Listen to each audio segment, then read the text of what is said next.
नमस्कार. मी डॉक्टर रजनी पत्की. आपण पाहत आहोत श्री विष्णू पुराण. आपण पाहत आहोत की मृत्यू वगैरे कसं येतं, काय होतं आणि मग मरणोपरांत नरकामध्ये यातना कशा भोगायला लागतात, कोणत्या यातना असतात ते आज आपण बघूया. पहिल्यांदा यमाचे जे दूत असतात ते त्याला पाशामध्ये बांधतात आणि मग दंडाने प्रहार करतात. त्यानंतर यमराजाचं दर्शन होतं. परंतु तिथेपर्यंत जाईपर्यंत तो जो मार्ग आहे तो खूप दुर्गम असा आहे. हे द्विज मैत्रेया नंतर तापलेली वाळू, अग्नियंत्र आणि शस्त्र वगैरे यांनी महाभयंकर अशा यातना नरकामध्ये भोगाव्या लागतात. त्या अत्यंत असह्य होतात. त्यानंतर पापकर्मामुळे काय काय भोगावं लागतं ते सांगतात की त्याला आरे असतात, त्यांनी म्हणजे सुऱ्या वगैरे त्यांनी चिरलं जातं, तापवलं जातं भट्टीमध्ये, कुऱ्हाडीने मारलं जातं, भूमीमध्ये गाडलं जातं, शूळावर चढवलं जातं, सिंहाच्या मुखामध्ये घातलं जातं, गिधाडं त्याला टोचतात, नंतर हत्तीच्याकडून त्याला मारलं जातं, तेलामध्ये टाकलं जातं, खारे दलदलामध्ये टाकलं जातं, दलदलीमध्ये वर नेऊन खाली टाकलं जातं, क्षेपणी यंत्राद्वारा दूर फेकलं जातं. असे आपल्या पापकर्मामुळे कष्ट भोगावे लागतात. हे द्विजश्रेष्ठ मैत्रेया, नरकामध्ये फक्त दुःखच होतं असं नाही आहे. स्वर्गामध्ये सुद्धा पतन होण्याचं भीती खूप असते, त्यामुळे शांती मिळत नाही मनाला. नरक किंवा स्वर्ग ते दोन्हीकडे भोगल्यानंतर म्हणजे कुठेही एके ठिकाणी म्हणा, पुन्हा पुन्हा गर्भामध्ये येणं, पुन्हा जन्मग्रहण करायचा आणि मग पुन्हा कधी कधी गर्भामध्येच मृत्यू येतो, तर कधी जन्म घेतल्यावर मृत्यू येतो. जो निर्माण झालेला आहे किंवा जे जन्मतं बाल्यावस्थेमध्ये, युवावस्थेमध्ये, मध्यम वयामध्ये किंवा जराग्रस्त असं झाल्यानंतर ते मरण येतं त्या माणसाला. म्हणजे असं आपण पाहतो, कोणी लवकर जातात, कोणी उशिरा जातात वगैरे. जोपर्यंत जिवंत आहे तोपर्यंत नाना प्रकारचे कष्टाने तो घेतला जातो. ज्या प्रकारे कापसाचं जे बी असतं, म्हणजे सरकी म्हणतो आपण त्याला, ते तंतुमय सगळ्या बाजूने असं बंद केलं जातं, म्हणजे त्याला कव्हर केलं जातं, सगळ्या बाजूंना ते कापूस असतो. तसं हा नाना प्रकारच्या कष्टामध्ये असा घेरला जातो.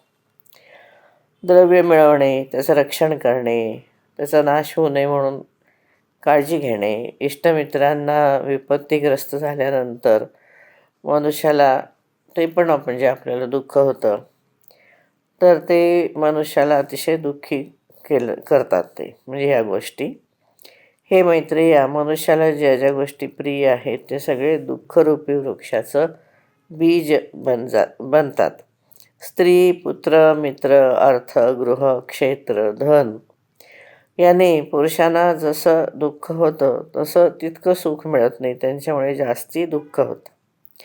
अशा प्रकारे सांसारिक दुःखरूप सूर्याच्या तापाने ज्यांचं अंतःकरण तप्त झालं आहे त्या पुरुषांना मोक्षरूपी वृक्षाची दाट छाया तीच सुख देते. ती सोडून दुसरं कुठेही त्यांना सुख मिळत नाही. म्हणून माझ्या मताने गर्भ, जन्म, जरा इत्यादी स्थानामध्ये प्रकट होणारे आध्यात्मिकादी जे त्रिविध दुःख आहेत, तर त्याचं एकमात्र सनातन औषधी म्हणजे भगवत प्राप्ती ही आहे, ज्याच्यामुळे निरतिशय आनंदरूप सुखाची प्राप्ती करता येते आणि त्याच्यासाठी हेच मुख्य लक्षण आहे. म्हणून पंडितजनांनी भगवत प्राप्तीचा प्रयत्न करायला पाहिजे. हे महामुने मैत्रेया, कर्म आणि ज्ञान हे दोनच त्याच्या प्राप्तीची मुख्य साधनं आहेत असं सांगितलं जातं. ज्ञान दोन प्रकारचं आहे, एक शास्त्रजन्य, दुसरं किंवा विवेकजन्य. आणि म्हणजे शास्त्रजन्य आणि विवेकजन्य ज्ञान.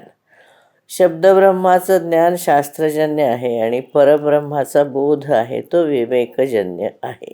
हे विवेकाने प्राप्त होतो. हे विप्रर्षे मैत्रेया, अज्ञान रूपी घोर अंधकारासारखा, म्हणजे अज्ञान हा घोर अंधकारासारखा आहे. त्याला नष्ट करण्यासाठी शास्त्रजन्य ज्ञान त्याचा दिवा लावला पाहिजे आणि विवेकज ज्ञान हे त्याचं सूर्यासारखं आहे. तर कोणतं शास्त्रजन्य कसं असतं तर श्रवण आहे, म्हणजे इंद्रियाद्वारा शास्त्राचं श्रवण होतं आणि म्हणून शास्त्रजन्य ज्ञानाला इंद्रियोद्भव असा पण शब्द दुसरा आहे.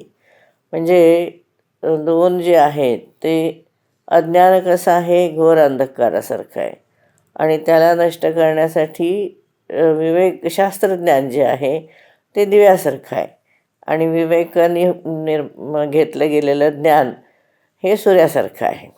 हे मुनिश्रेष्ठ, या विषयामध्ये वेदार्थाचं स्मरण करून मनूने जे काही सांगितलं होतं ते मी तुला सांगतो, तू श्रवण कर.